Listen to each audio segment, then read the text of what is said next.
Эрхэм мөндөд бүгд найрамд хятад ард улсын Нямбу хотын бизнес эрхлэгч төлөөлөгч нартай та бүхэн нийслэл Улаанбаатар хотод ирсэнд үнэ талархууштай байна. Монгол улсын бизнесийн төлөөллүүд маань бүгд найрамд хятад ард улсын Нямбу хотын бизнес эрхлэгчдээ хамтран ажиллана гэж найдаж байна. Улаанбаатар хот бол манай Монгол улсын хүн амын 60%, дотоодын нийт бүтээгдэхүүний 70%-ийг бүрдүүлдэг Монгол улсын хамгийн томоохон эдийн засгийн гол хүч. Улаанбаатар хот түүхэнд анх удаа 16 том мега төслийг гэж 2020 онд засгийн газраас нийс Улаанбаатар хотын дэд үтцийг дэмжих жил болгохдоо уялдуулан зарласан үнээс 10 том төслийг нь бол гараанаас гаргаж хөтлөд байгаа.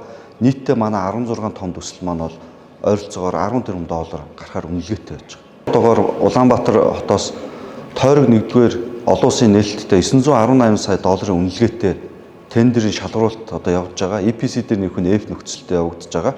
16 мега төслүүдийн бас нэгэн том төсөл болох шинэ нисхийг түшгэлсэн Хүннү хотын төслийн танилцуулгыг хийхээр манай Хүннү хотын захирч Батбаяр дарга манаас өдөө хойно бидэнтэй нэгдсэн байна. Та бүхний бууж ирсэн манай шинэ олон улсын нисэх буудал бол Улаанбаатар хотоос урагшаа Төв аймгийн газар нутагт байдаг. Бид нар энэ дээр Хүннү хотыг бол шинээр хөгжүүлж байгаа. Хүннү хот бол Америк нэгдсэн улс Аз ТV-г холбосон дундлын олон улсын хаб нисэх буудал болох боломжтой. Ийм учраас хөрөнгө оруулалт та бүхний бас хамтран ажиллахыг бас урьж байгааг дуулахад таатай байна. 2026 оныг Монгол улсын засгийн газраас боловсролыг дэмжих жил болгон зарласан. Үүнтэй уялдуулаад ирэх жилүүдэд боловсролын салбарт хөрөнгө оруулалтыг хэмжээгээр хийхийг дуулахад таатай байна. Бүгд найрамд хятад ард улс бидний мөнхийн хөрш, мөн бизнесийн салбарт бол Монгол улстай ойрхон байдаг аж үйлдвэрлэл хөгжсөн. Ийм улс учраас бизнесийн салбарт манай хамгийн сайн түншлэгч байх боломжтой.